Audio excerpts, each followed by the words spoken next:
जय भगवती।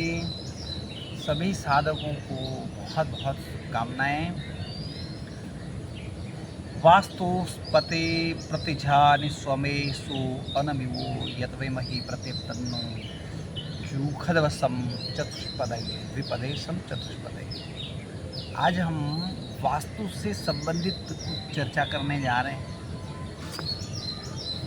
यदि बहुत से लोगों के प्रश्न आ रहे हैं कि हम जिस घर में रह रहे हैं वो घर सही है नहीं है, हमें वहाँ कुछ समस्याएं, कुछ लोगों को समस्याएं आ रही हैं, नींद कम आना,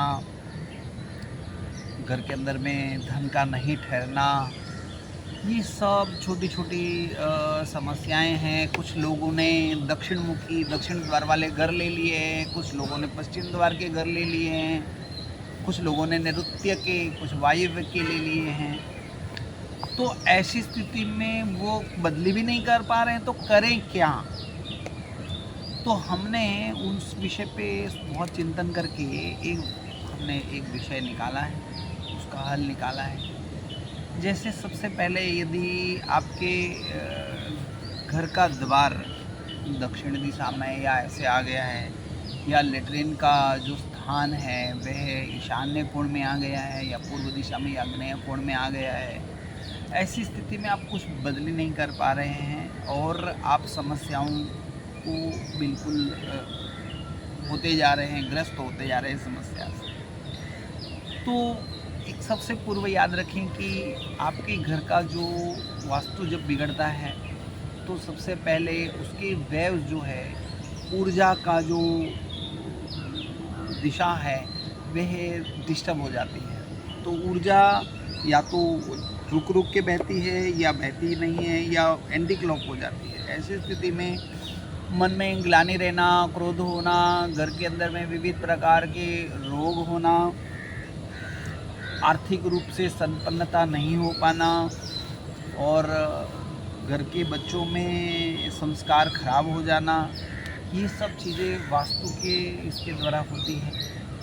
तो सबसे पूर्व अपने जो दरवाज़ा है उसके वहाँ यदि दक्षिण द्वार में दरवाज़ा है तो वहाँ कुछ भी भारी भरकम वजन रख लें, जिससे आपके घर के अंदर का पृथ्वी तत्व जो है वो डिस्टर्ब ना हो। और हो सके इतना दक्षिण और नैऋत्य कोण में वजन रखते हैं। उसके पश्चात हो सके तो नित्य अग्निहोत्र करना प्रारंभ कर रहे हैं। अग्निहोत्र यानी क्या? तो शुद्ध गुगुल बेलव पत्र का चूर्ण, उसमें तिल मिला के, शुद्ध घी मिला के, गाय के उपले सरकंडे और गाय के शुद्ध घी के द्वारा यज्ञ करें। यज्ञ में आप जो है वास्तु देवता का भी मंत्र करें, या नवारण मंत्र करें, या विष्णु भगवान के 108 सहस्त्र नाम में से 108 नाम का यज्ञ करें, महामृत्युंजय का यज्ञ करें पुराणोक्त मंत्र से, या आप सर्वबाधा विनिर्मुक्त होकर के दुर्गा सप्तशती में है उसमें का मंत्र करें। ऐसे आप किसी भी उपास्य देवता का भी, गणेश जी का इत्यादि किसी देवता का भी मंत्र कर सकते हैं। उस मंत्र से आप 108 आहुति दें, और यह आहुति देने का समय सूर्योदय के आसपास का होना चाहिए। यदि सवेरे नहीं दे पाए हैं तो शाम को सूर्यास्त के समय में दे सकते हैं। और घर में कंटिन्यू अनवरत एक कोई भी मंत्र का, यानी जो देवताओं के मंत्र हैं वह देवताओं के मंत्र का एक चैंटिंग मशीन भी ला के रख लें और कंटिन्यू वह मंत्र बजे। जैसे ओम गम गणपते नमः है, या ओम दुर्गाये नमः, ओम महाविष्णवे नमः, ओम नमः शिवाय। ऐसे जो देवताओं के हैं, किसी भी संत पुरुषों के नहीं, बहुत से लोग साईनाथाय नमः लगा लेते हैं, कुछ गजानन बाबा के लगा लेते हैं। तो ऐसा नहीं है, ये संतों के नहीं, सिर्फ देवताओं के लगाएं, और वह कंटिन्यू आपके घर में अनवरत मंत्र ध्वनि बजते रहने से आपके घर की जो स्त्रियां हैं वो भोजन बनाएंगी। वो मंत्र ध्वनि उनके कान में जाने की वजह से वह धीरे धीरे उनमें भी परिवर्तन आएगा, घर की जो ऊर्जा है वह सुखरूप होगी। कुछ लोग बोलते हैं कि हमें इतना सब जटिल क्रिया नहीं कर पाते हैं, जैसे वो यज्ञ है उतना सब हम नहीं कर पाएंगे।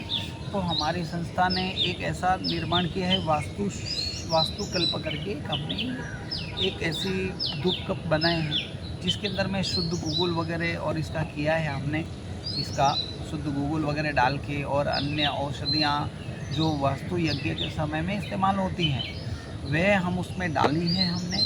और वह धूप कप है उसको मिट्टी की पात्र में थोड़ा सा ऐसे साइड से लगा के और रख दें घर में। पहले तो चारों तरफ में घुमा लें क्लॉकवाइज, उसके बाद घर के ब्रह्म स्थान में मध्य में आप जो है उसको रख दें। यह सवेरे या शाम को ही करना है। मध्याह्न में सूर्य अगर जो आपको पता है तो मध्याह्न के समय भी कर सकते हैं, लेकिन बीच में ना करें तो अच्छा है। मतलब अर्थात बीच में करने का इतना लाभ नहीं होगा, ऐसा भी नहीं कि कोई हानि होगी, लेकिन लाभ इतना नहीं हो पाएगा जितना आवश्यक है, क्योंकि ये तीनों काल में सूर्य समचित रेखा में आते हैं इसके लिए।